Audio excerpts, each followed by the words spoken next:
ขนาดก็ได้นะโดยใช้ขวาทับซ้ายนะในที่นี้คือเส้นแดงเป็นเส้นขวาทับซ้ายหลังจากนั้นวิ่งเชือก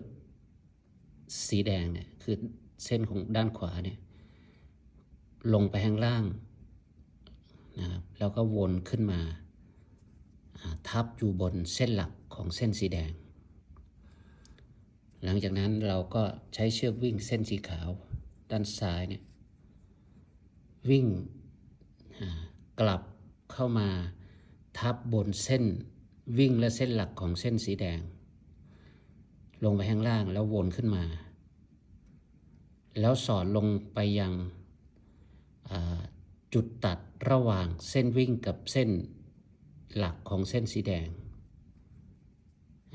ก็จะได้ประมาณนี้หลังจากนั้นเก็บปลายเชือกวิ่งเข้ามายังห่วงเชือกสีแดงวิ่งตามเส้นหลักของเส้นสีขาวเราก็จะได้แบบนี้แล้วต่อมาก็จัดดึงทั้งคู่เข้าที่